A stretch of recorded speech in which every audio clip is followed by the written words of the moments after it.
सभी किसान भाइयों को मेरा नमस्ते। मेरा नाम प्रेमपाल वर्मा है। मैं टेनेजर संस्था की तरफ से कार्य कर रहा हूँ। सभी किसान भाइयों को मेरा नमस्ते। मेरा नाम सुनील गुप्ता है और मैं टेनेजर संस्था की तरफ से कार्य कर रहा हूँ अपने किसानों के साथ में। सभी किसान भाई, हमारे जो किसान भाई जुड़े हुए हैं, हम उनसे बताना चाहेंगे कि हमें अपने खेत की मिट्टी जांच क्यों करानी चाहिए, उससे हमें फ़ायदा क्या है।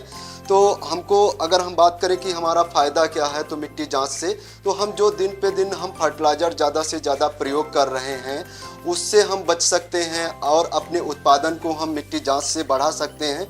तो मिट्टी जांच अगर हम अपने खेत की कराते हैं तो उससे हमको पता चलता है कि हमारे खेत में हमको फर्टिलाइज़र कितना देना है, अगर माइक्रो न्यूट्रिएंट देना है तो कितनी मात्रा में हमको देना है।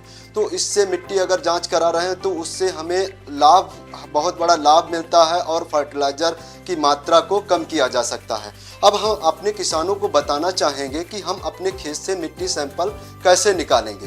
तो हम जिस खेत की मिट्टी जांच कराना चाहते हैं, सभी किसान भाई ध्यान रखें कि वो खेत हमारा खाली होना चाहिए, उसमें कोई फसल लगी नहीं होनी चाहिए जिस समय हम मिट्टी सैंपल निकाल रहे हैं।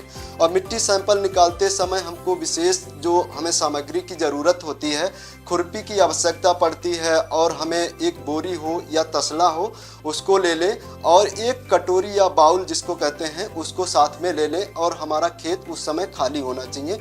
खेत पे जाएंगे तो खेत पे विशेष ध्यान हमको ये रखना है कि हमको उस जगह से मिट्टी सैंपल नहीं निकालना है जहाँ पे हम गोबर की खाद इकट्ठा करते हैं या कहीं खेत में हमारा पेड़ लगा है तो उस पेड़ के नीचे से मिट्टी सैंपल नहीं लेना है। अब हमें करना क्या है, खेत के चारों कोने छोड़ देने हैं और चारों मेड़े हैं जो हमारे खेत की वो एक एक लट्ठा छोड़ देना है। वो इसलिए छोड़ देना है क्योंकि जब हम खेत में फसल बोते हैं, जुताई करते हैं, तो खेत के चारों मेड़ों के तरफ क्या हल्का नीचा हो जाता है और जब हम फर्टिलाइज़र यूज करते हैं तो वो पानी के माध्यम से किनारे ज़्यादा मात्रा उसकी हो जाती है। अगर वहाँ से सैंपल हम निकालते हैं तो हमारा जो रिजल्ट आता है वो पूरी तरीके से सही रिजल्ट नहीं आता है। तो हमको क्या करना है कि चारों कोने छोड़ देना है और मेड़ की चारों तरफ से एक एक लट्ठा छोड़ देना है। जो हमारा बीच का भाग बचा हुआ है, हमको क्या करना है, 5 जगह से मिट्टी सैंपल निकालने हैं। 2 सैंपल पूरब की दिशा से, 2 सैंपल बीच से और 2 पश्चिम से और 1 बीच से निकालते हैं।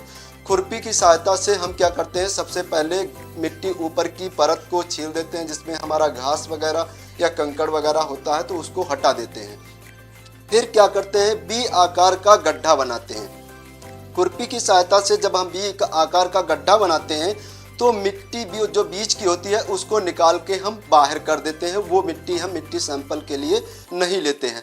फिर खुरपी की सहायता से दोनों तरफ 1 से 1.5 इंच पतली पतली खुरपी से हम मिट्टी को खुरचते हैं और एक गड्ढे से लमसम 2 बाउल मिट्टी अपने बोरी पे या तसले में ले लेते हैं।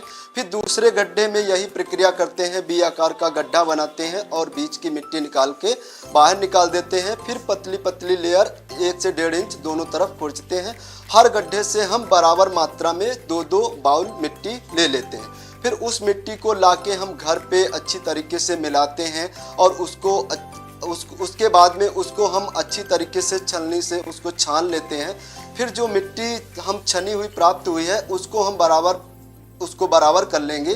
बराबर करने के बाद में उसको 4 भागों में हम उसको मिट्टी को उंगली की सहायता से बांट लेंगे। फिर उस 4 भागों को बटी हुई मिट्टी को हम 2 भाग आमने सामने के हटा देंगे। हमारे पास 2 भाग फिर बचते हैं, उसको फिर हम मिट्टी को मिलाएंगे। मिलाने के बाद में फिर हम 4 भागों में बांटेंगे और 2 भाग आमने सामने के हटा देंगे। हटाने के बाद में जब तक हमारा सैंपल 250-250 ग्राम सैंपल नहीं बचता है उस सैंपल को हम ले लेते हैं। फिर कोशिश करते हैं अगर मिट्टी नमी है उसमें तो छाया में उसको फैला देते हैं थोड़ी देर के लिए, 1-2 घंटे के लिए नमी, जिससे उसमें थोड़ी कम सूख जाती है। और फिर उसको मिट्टी को हम पॉलीथीन में या इस प्रकार के थैले आते हैं बाज़ार में मिल जाते हैं, तो उसमें क्या करते हैं, हम सैंपल 250 ग्राम ले लेते हैं। फिर सैंपल लेने के बाद में सभी किसान भाई जो हमारे हैं वो ये विशेष ध्यान रखें कि हम इसमें थैले पे अपना नाम जरूर लिखें, क्योंकि जब हम सैंपल देते हैं किसी को वहाँ टेस्टिंग के लिए तो वहाँ पे बहुत सारी मिट्टी आती है सभी किसानों की। जब हम इस पे सैंपल पे हम अपना नाम नहीं लिखेंगे तो वहाँ पे कैसे पता चलेगा कि हमारा सैंपल है। तो यहाँ पे हम सभी किसान भाई ध्यान दें कि जैसे नाम लिखते हैं, पिताजी का नाम लिख देते हैं, मोबाइल नंबर व्हाट्सएप होता है उसको भी डाल देते हैं, 2 मोबाइल नंबर लिख देते हैं, गांव कौन सा है और गांव के बाद में कौन से ब्लॉक की मिट्टी है और आपका कौन सा क्षेत्र आता है, फिर आपके खेत में कौन सी फसल आपकी लगी थी और आप कौन सी फसल लेंगे, उसके बाद में अपना सैंपल हम दे देते हैं लैब के लिए, जो वहाँ पे मिट्टी जांच के लिए। किसान भाइयों का जब मिट्टी का सैंपल लैब में आ जाता है तो उसी हम नाइट्रोजन, फास्फोरस, पोटास और पीएच की जांच करते हैं। तो जांच करने से पहले हम सैंपल को क्रम से लगाते हैं, जिस क्रम में हम लोग करना चाहते हैं। ऐसे बहुत सारे सैंपल आते हैं तो उसको हम 10-10 के बैच में लगाते हैं। तो 1 2 3 4 5 6 7 8 9 10 क्रम में हम लगा लेते हैं। लगाने के बाद में हम सबसे पहले वेटिंग मशीन में 10 ग्राम मिट्टी को तुलते हैं।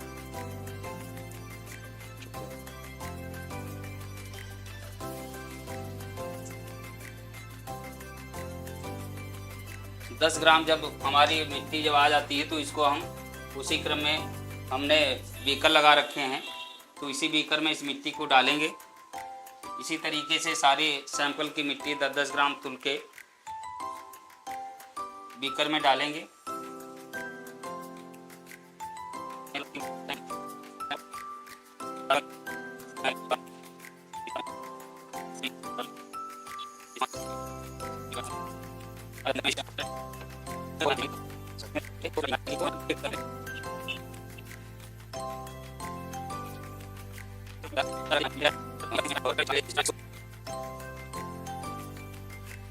जैसा कि हम देख रहे हैं कि हमारा सैंपल पूरा जो है छानने के लिए रेडी हो गया है।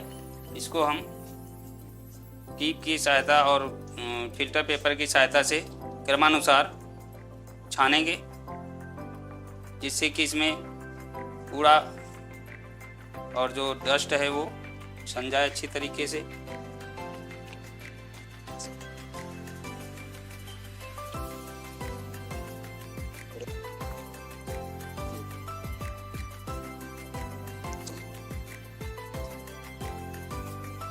तो हमारा सॉइल सैंपल सन जाएगा तो स्टेक जो आएगा इसको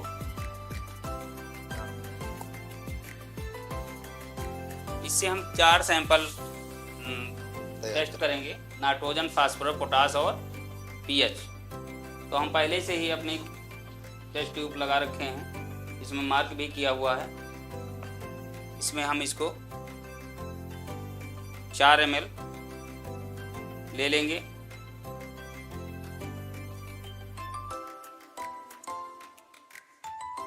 नाइट्रोजन के लिए 4 ml, फास्फोरस के लिए और 4 ml पोटास के लिए और 4 ml पीएच के लिए।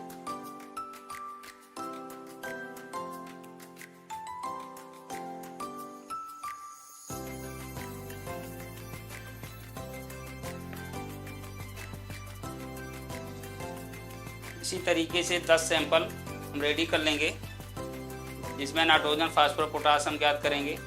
नाइट्रोजन वाली परख नली में हम नाइट्रोजन का कैप्सूल डालेंगे।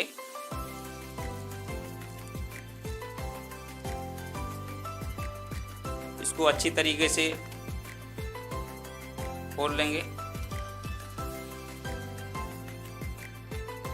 और नाइट्रोजन वाली परख नली में इसको हम डालेंगे।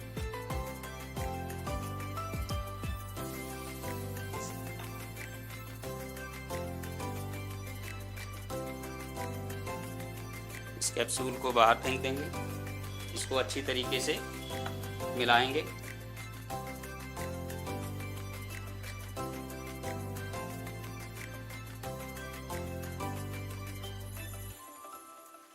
और इसको 20 मिनट के लिए रख देंगे स्टैंड में।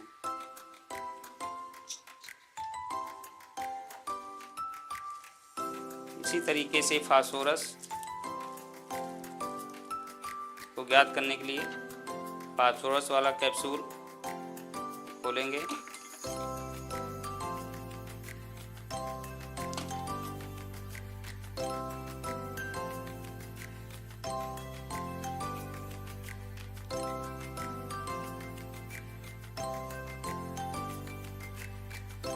फास्फोरस वाली प्रणाली में इसको डालेंगे। फास्फोरस को ज्ञात करने के लिए इसमें TCA की 4 बूंद डालेंगे।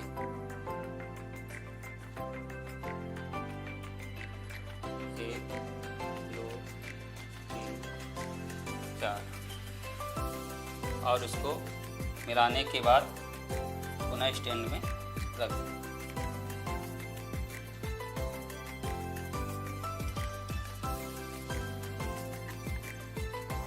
इसके बाद पोटास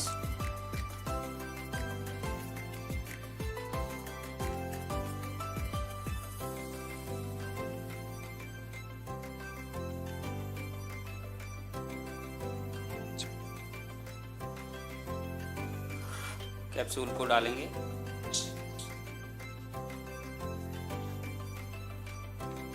और इसको भी अच्छी तरीके से मिलाने के बाद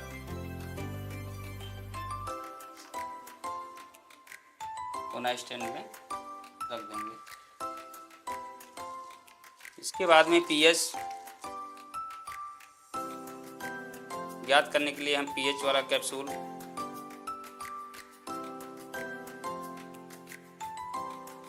खोल करके और इसी टेस्ट ट्यूब में डालेंगे।